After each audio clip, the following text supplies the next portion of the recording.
Bonjour mon cher Jean. Bonjour mon cher Maxime, bonjour à tous. Quel plaisir de vous retrouver en ce samedi matin, docteur en psychologie, créateur du site hypnose.com. Et vous allez nous parler ce matin d'une addiction, mon cher Jean, celle au paris sportif. Eh bien oui, mon cher Maxime, vos confrères se sont fait l'écho ces dernières semaines de témoignages de plus en plus nombreux de jeunes hommes qui tombent dans cette spirale terrible et infernale des paris sportifs. Le journal Le Parisien aujourd'hui en France donne la parole à Florent, qui est fan de football et qui remplit ses premières grilles en 2011. Il est alors tout juste âgé de 18 ans. Il ne joue à ce moment-là que 10 ou 20 euros par-ci par-là. Et puis, quelques temps plus tard, il découvre les applications de paris en ligne. Et alors, à ce moment-là, tout s'accélère. Il joue de plus en plus souvent, de plus en plus gros, se met sur des sports qui ne l'intéressent même pas, le baseball, le cricket. Seule l'excitation du résultat compte. À l'arrivée, le jeune homme, désormais trentenaire, chiffre ses pertes à au moins 50 000 euros.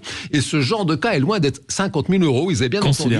Et ce genre de cas est loin d'être isolé. Écoutez par exemple le témoignage de Bilal auprès de vos confrères du média Brut. Ce qui était compliqué à ce moment-là, c'était que même pour manger, je me rendais pas compte, mais c'était pas une priorité pour moi. Je recevais mon salaire, je faisais les courses 30 à 50 euros, c'était que des pâtes ou du riz, et le reste j'allais jouer.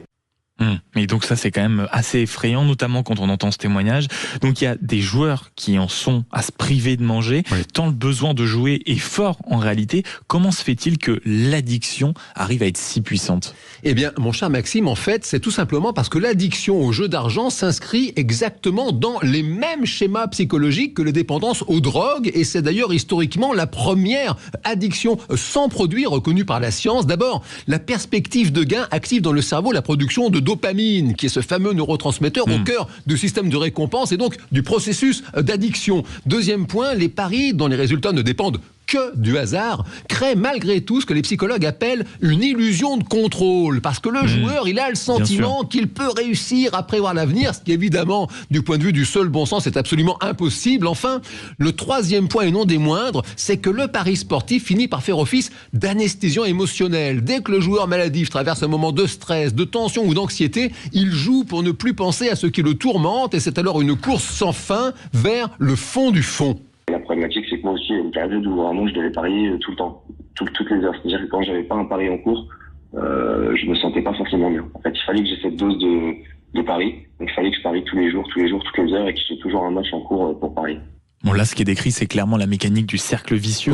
Concrètement, est-ce qu'il est possible à un moment de réussir à s'en extraire, d'en sortir ? Alors oui, évidemment, mon cher Maxime, merci de le rappeler, il est toujours possible de s'en sortir. Personne n'est condamné à être accro aux paris sportifs à vie. D'abord, il existe en France l'ANJ, qui est l'autorité nationale des jeux, qui permet de se faire interdire de tout type de jeux d'argent, les casinos, les courses, mais aussi ces fameuses applis de paris sportifs en ligne. C'est impossible, dès que vous avez vous-même formulé la demande d'interdiction, de vous inscrire où que ce soit. L'interdiction est valable pour une durée de 3 ans que vous pouvez évidemment renouveler à l'issue. Il existe également des groupes de parole où des joueurs abstinents aident les nouveaux à se sevrer de cette pratique toxique parce qu'il s'agit bien d'un sevrage, c'est comme de la drogue. Et puis le dernier point, comme toujours, le meilleur moyen de sortir d'une dépendance, eh bien, c'est de ne pas y entrer. Le jeu d'argent est le plus sûr moyen de perdre tout ce que vous possédez, comme disait Monsieur Partouche, qui connaissait ô combien le monde du jeu. Si vous voulez gagner de l'argent au casino, achetez-en un, parce que la banque gagne toujours. Autrement dit, si vous cherchez